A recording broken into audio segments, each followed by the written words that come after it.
미국과 한국, 세계 각 지역에서 한국과 미국이라고 할까요? 아무래도 이 방송은 서울경제신문 등을 통해서 한국에서 더 많이 보고 계시는 것 같습니다. 한 주일 동안 안녕하셨습니까? 미국 대선 특집 보도, 2024년 미국 대선 특집 보도 담당하고 있는 강혜신입니다. 매주 한 주일씩 여러분 지금 굉장히 오랫동안 만나고 있습니다. 저는 여러분들과 함께 미국 대선이 끝나는 그때까지 매주 한국 시간으로는 금요일, 그리고 미국 날짜로는 목요일에 만나 뵙겠습니다. 이번 주에도 정말 중요한 이슈들이 많이 있었는데요.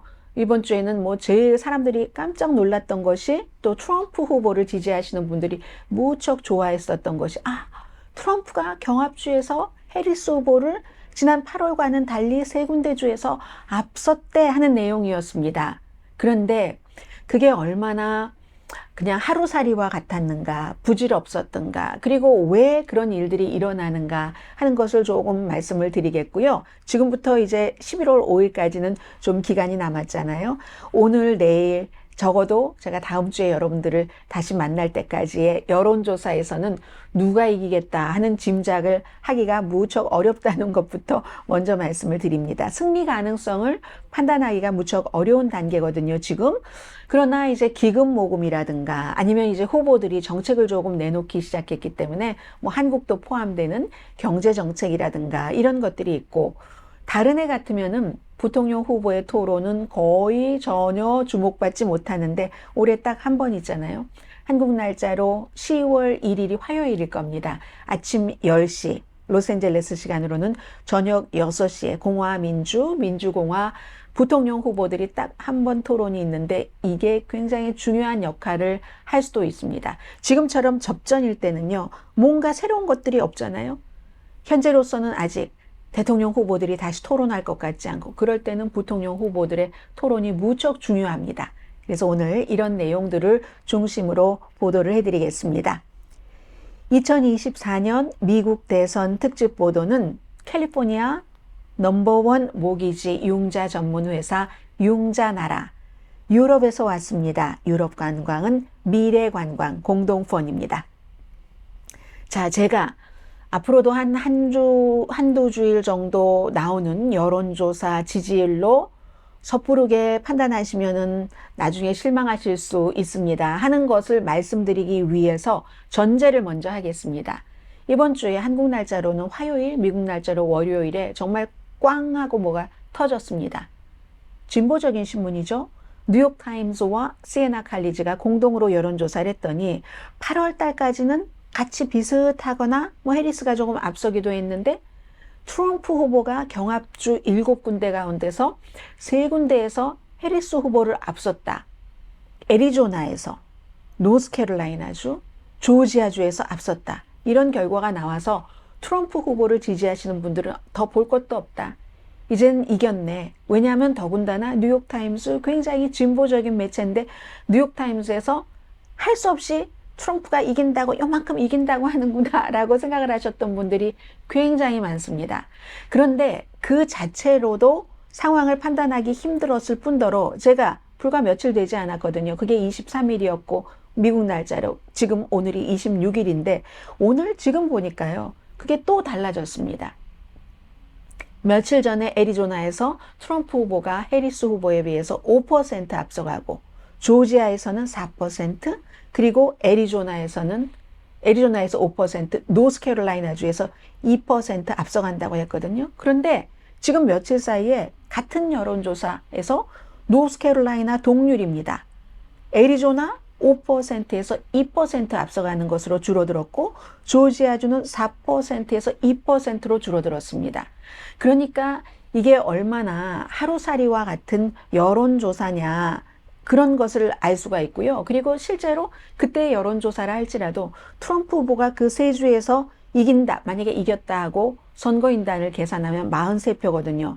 나머지에서 네바다는 동률이고, 나머지 세 군데에서 해리스 후보가 이기니까, 블루월에서 다 이겨버리니까 여기는 50입니다. 선거인단이. 그래서 사실은 그때만 하더라도 트럼프가 이길 것 같아 라고 말하기가 어려웠는데, 자꾸만 여기저기서 이 경합주의 계산이 너무 복잡합니다. 너무 복잡하니까 막 약간 오피니언 리더들도 본인들에게 유리하게 계산하기도 하고 하기 때문에 제가 말씀드리지만 지금 다음 주에 적어도 여러분과 제가 만날 때까지 어떤 특별한 후보가 적어도 뭐 6%, 7%, 8%를 몇 주 정도는 이렇게 차이가 나야지 이길 수 있다고 보는 거거든요. 그래서 판세, 여론, 지금 그다지 지난주와 크게 달라지지는 않았다. 이렇게 보시면 될 것 같고요. 전부 이번에 트럼프 후보가 이기는 곳도 있지만 그게 오차범위고 또 해리스 후보가 여전히 이기는 곳도 있고 더 중요한 건요.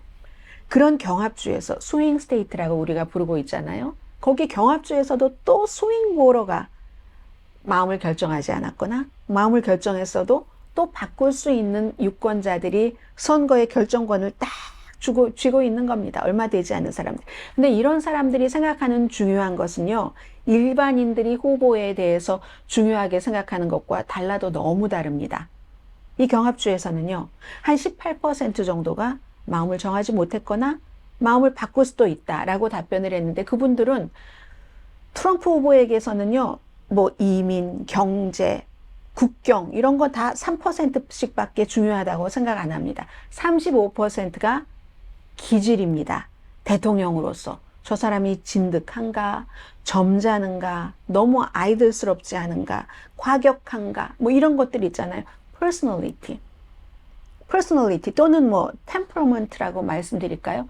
35%가 그렇게 봅니다. 해리스 후보에 대해서도 17%가 그러니까 마음을 정하지 않은 유권자들은 뭐 예를 들어서 트럼프를 지지하시는 분들은 인간적으로는 별로 싫어도 뭐 트럼프 정책이 좋아 이렇게 얘기하시는 분들 많으시잖아요. 무당파들은 그런 정책보다는 사실은 개인이 어떤가를 먼저 판단하고 그래야 정책을 내릴 때도 저 사람이 공정하게 정책을 만들겠구나 이런 생각을 하는 겁니다. 그게 다른 겁니다. 해리스 후보에 대해서도요. 17%가 제일 중요한 건 퍼스널리티야. 대통령으로서 기질이 되나? 성품이 되는가? 뭐 그런 것들요. 템퍼먼트. 야. 그러나 해리스 후보는 트럼프 후보야 우리가 거의 10년을 봐서 잘 알지만 해리스 후보는 모르니까 도대체 정책이 뭐지? 이런 것도 궁금해합니다. 굉장히 많이요. 그리고 도대체 누구냐고 아직도 해리스 후보에 대해서 정리가 되지 않은 겁니다. 그게 너무 중요하다고 말씀을 드리고요. 그리고 이제 뭐 분명하게 되는 것은 지금으로서 확실하게 하나 알 수 있는 것은 도대체 펜실베니아를 누가 이기느냐에 따라서 많이 조금 우리가 그 개표할 때 이젠 됐어 하는 걸 빨리 알 수도 있어요. 누가 이기든지 펜실베니아를 이기면 굉장히 좋은 위치입니다. 트럼프 후보가 만약에 지금처럼 조지아주 이기고 노스캐롤라이나주도 이기고 지난 두 번의 선거에서 다 이긴 주는 노스캐롤라이나밖에 없습니다. 그리고 만약에 펜실베니아를 이기면 볼 것도 없습니다. 그러니까 해리스 후보 물론 어떻게 하고 이상한 변화가 생겨서 이길 수도 있지만 정말 힘들게 이겨야지 되거든요. 그렇기 때문에 이제 펜실베니아가 중요하니까 앞으로도 계속 뉴스를 들으실 테니까 펜실베니아의 성향에 대해서는 좀 말씀드리자면요. 펜실베니아주는 한 대학교를 졸업한 사람이 50% 안 됩니다. 그쪽에 이제 뭐 러스트벨트라고 하고 노동계층이 많이 살고 있잖아요. 그러면 이 대학을 졸업한 사람이 50%밖에 안 된다면 트럼프 쪽으로 가까이 갈 수 있는 그런 가능성도 높은 거고 카톨릭 신자가 25%입니다. 그래서 지난번에 이 바이든 대통령이 민주당이기 때문에 낙태를 찬성한다 할지라도 또 바이든 대통령이 캐톨릭 신자잖아요. 그래서 펜실베니아를 이기는데 도움이 되기도 했습니다.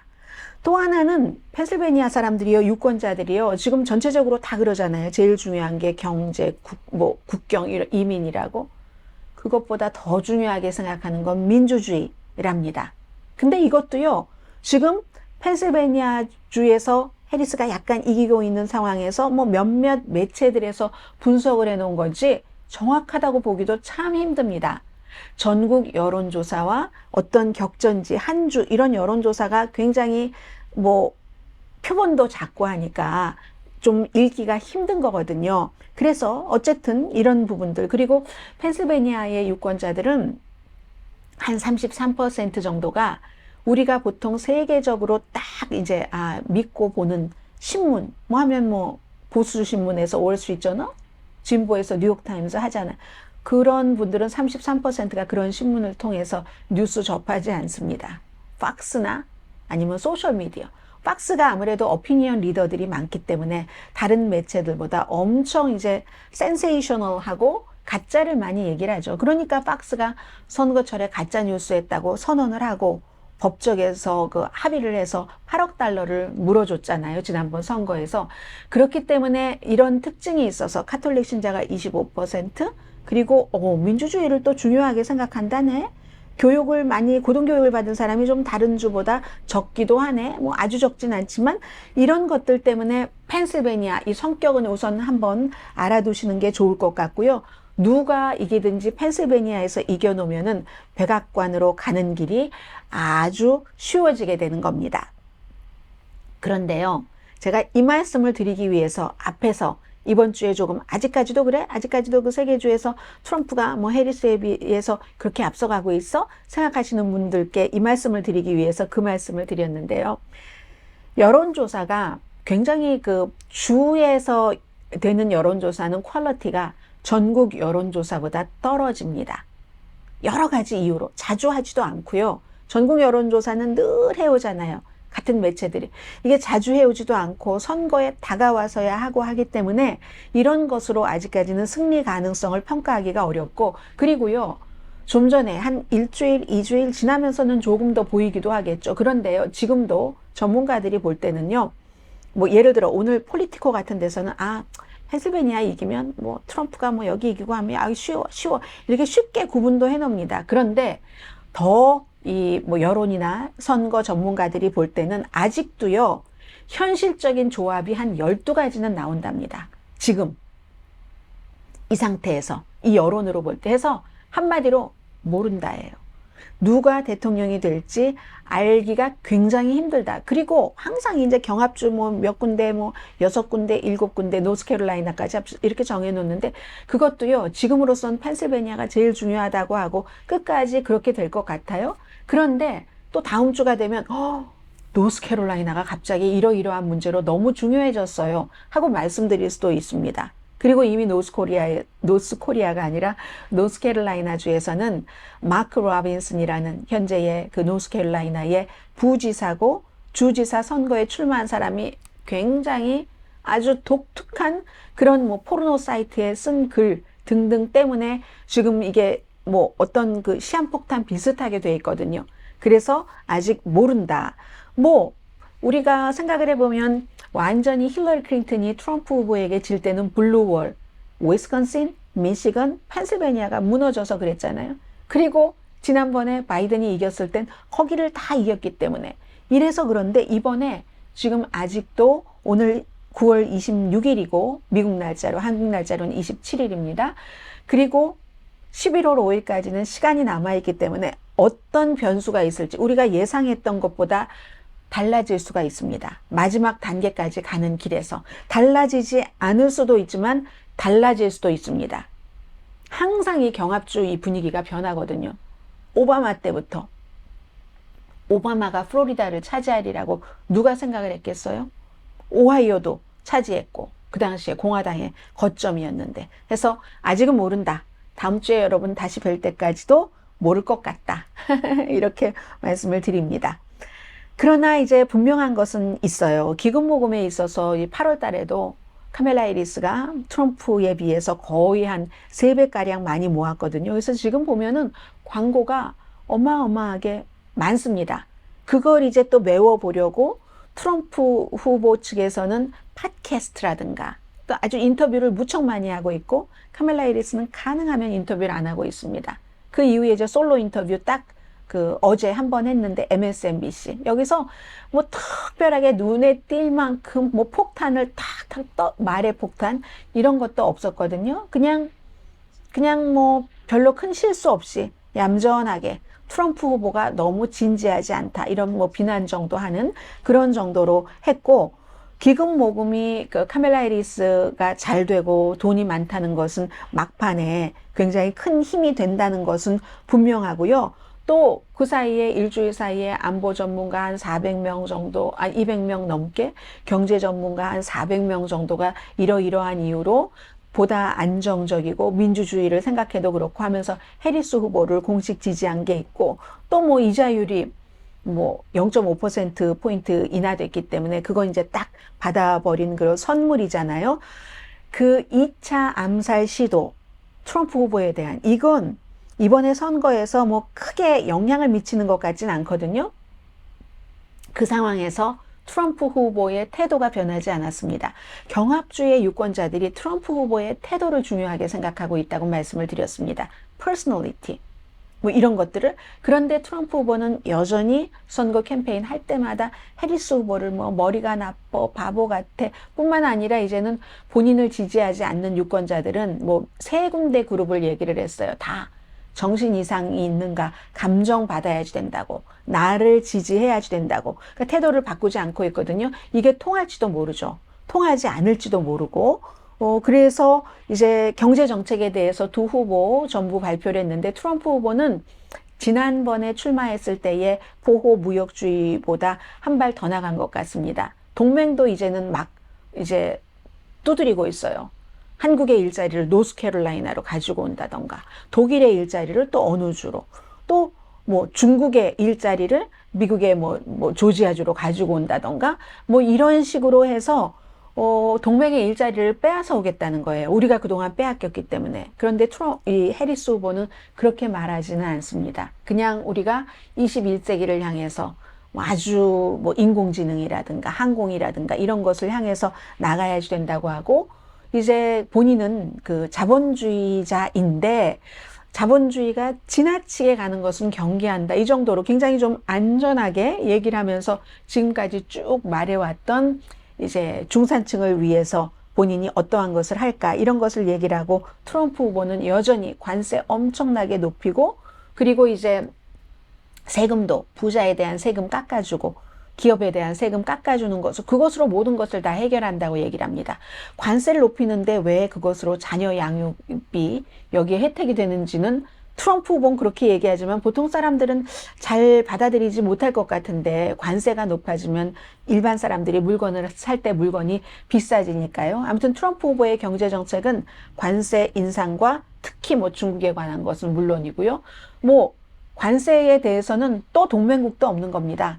동맹국도 전혀 없고, 아무튼 그런 그 경제 정책을 조금 발표를 했고요. 그리고 이제 여기서 중요한 것은 경제에 대해서 해리스가 경제를 잘할 것 같다라고 생각하는 사람들이 점점 많아져서, 지금 민주당에서는 이거 선거 그 직전이 되면은 지금과는 달리 경제에 대해서는 해리스가 훨씬 그 불안정함이 없이, 이건 이제 미국의 많은 기업인들도 생각하고 있는 점이잖아요. 트럼프 후보가 기분 내키는 대로 하기 때문에 어떤 건 세금 감면에 대해서 우리에게 부자에게 이득이 될지 모르지만 불안하다, 이런 것 있잖아요. 그래서 결국은 지금 민주당이 파악하고 있기로는 경제는 크게 해리스 후보에게 해가 될 것 같지 않다. 그래서인지 아마 해리스 후보가 내일 국경을 방문한다고 하거든요. 이 바이든의 부통령으로서 국경에 대한 어떤 책임을 맡아서 남미도 가고 하긴 했지만 굉장히 꺼려했었던 일입니다. 성과 내기가 힘들었기 때문에. 포괄적인 이민개혁 없이는 국경 이런 건 안 되거든요. 왜냐하면 공화당이 딱 다수당으로서 하원에서 국경 뭐 좀 해보려고 하면 돈이 다 필요한데 그런 건 안 주잖아요. 잘 되기를 바라지 않는 거죠. 왜냐하면 정권 교체를 원했어야지 되니까. 그래서 경제는 이제 좀 괜찮은 것 같고, 이자율도 내려갔고 또 내려갈 수도 있고, 또 게다 대고 가솔린 값이 내려가고 있고, 물론 이건 위험도는 있습니다만 중동의 지금 문제 때문에. 그래서 그렇게 될 땐 내가 국경을 가야지 하고 내일 국경에 간다는 게 굉장히 이제 좀 경제에 대해서는 어느 정도의 자신감이 붙어서 그런가 보다, 이렇게 볼 수 있습니다. 여러 가지 변수들이 있죠. 만약에 트럼프 후보가 이 스윙 보러들이 생각하는 것처럼 좀 더 점잖게 안정적으로 해주는 쪽으로 캠페인 방식을 바꾼다면, 그러면 트럼프 후보에게 이득이 될 수도 있겠죠. 뭐 나에게 투표하지 않는 사람은 헤드 검사라고 했거든요. 머리, 정신 감정을 받아봐야지 된다, 이런 얘기하지 않고 부정적으로, 이건 잘 모르겠어요. 부정적인 캠페인과 두려움 캠페인, 이게 분명히 트럼프를 지지하는 측에는 통합니다. 무당파의 통하기도 하겠죠. 어느 정도는 얼만큼 통할까, 플러스 마이너스가 어떻게 될까, 이것들도 굉장히 변수고요. 그리고 앞서 말씀드린 그 마크 로빈슨이라는 노스캐롤라이나 바로 경합주에서 트럼프 후보가 너무 칭찬했었던 사람이거든요. 그런데 이 사람이 알고 보니까 아프리칸 아메리칸이고요.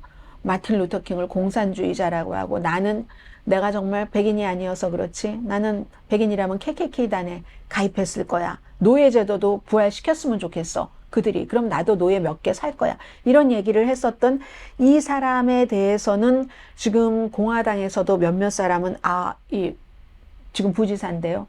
주지사 후보 사퇴해야지 된다라고 얘기하는데, 트럼프 후보는 본인이 너무 강하게 마틴 루터 킹보다 훨씬 훌륭하다고 했었으니까, 선거 캠페인에서도. 그런데 아직은 말하지 않고 이렇게 간을 보고 있는 것 같다 하는 그런 느낌은 드는데, 이 사람 막 포르노 사이트에다가 뭐 처제와 뭐 성관계를 하는 뭐 열망 이런 것들도 많이 쓰고 했거든요.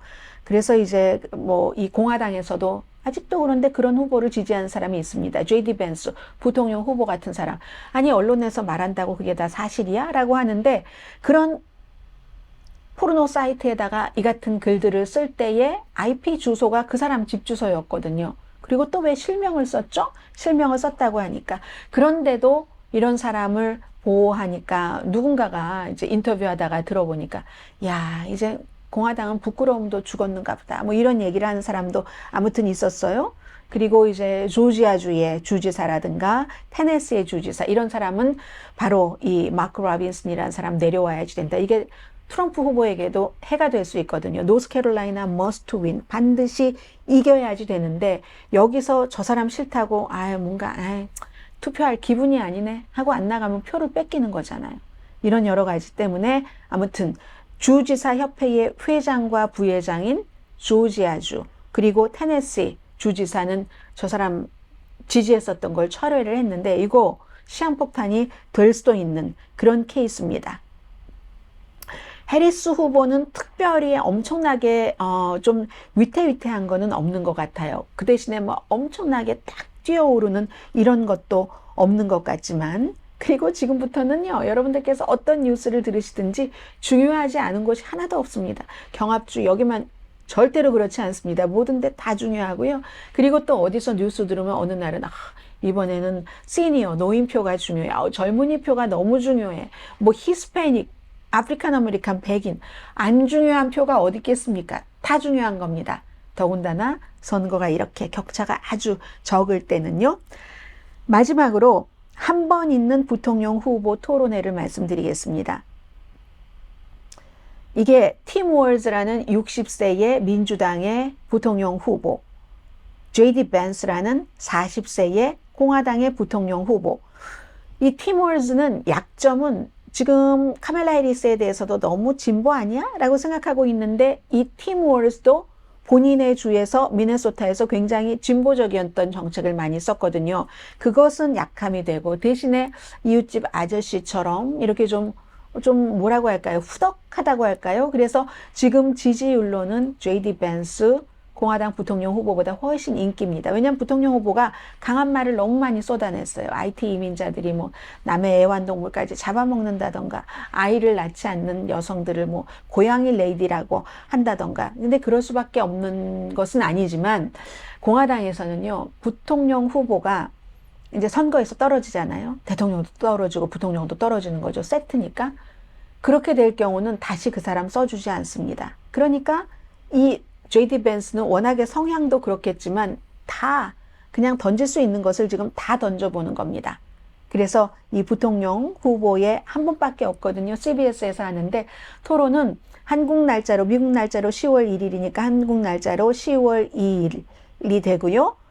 미국 날짜로 화요일 밤, 한국 날짜로 수요일 아침이 되겠네요. 그러면 제가 그 다음 날 여러분들께 또 인사를 드릴 수 있고, 한 번인데 조금만 잘해도 이 경합주에 큰 그 표 차이를 줄 수도 있다. 또 부통령 후보들이 다시 토론을 그 전까지는 안 할 거잖아요. 그래서 두 사람 너무 부담스러울 것 같아요. 원래도 한 번밖에 아니기 때문에 다시 만회할 기회가 없으니까 잘해야지 되는데 이렇게 부담스럽게. 그리고 이번에 부통령 후보 토론회는요, 사회자가 두 사람인데 두 사람 가운데 한 사람이 한국에서는 여러분들 잘 알고 계시는 분일 겁니다. 로라 오도넬이라고 CBS의 앵커인데 전에 그 문재인 대통령도 인터뷰를 했고 10살 때 한국에서 2년 동안 살았죠. 아버지가 이제 군인이었기 때문에 아마 군의관이었을 거예요. 육군 용산에서 2년 동안 살았던 이 로라 오도넬이 다른 진행자와 함께 인터뷰를 합니다. 자, 이리하여 지난주와 비교할 때 여론과 판세에서 큰 변화는 없는데 그래도 트럼프가 약간 우위로 갔다가 다시 지금 내려가고 있긴 하지만 이런 정도의 변화는 있었다. 그 사이에 해리스는 차곡차곡 좀 쌓아가는 느낌, 트럼프 후보는 조금 더 과격해지는 느낌, 지금까지 어떤 때보다도 자, 그런 변화가 있었고요. 다음 주에 다시 뵙겠습니다. 2024년 미국 대선 특집 보도 캘리포니아 넘버원 모기지 융자 전문회사 융자나라 유럽에서 왔습니다. 유럽 관광은 미래관광 공동펀이었습니다. 저는 강혜신이었고요. 혹시 날마다 이제 선거가 다가오면서 이 뉴스를 좀 보고 싶다 하시면 뭐 유튜브에서 강혜신의 오늘의 미국이라고 찍으시면 나올 겁니다. 자, 다음 주에 다시 뵙겠습니다.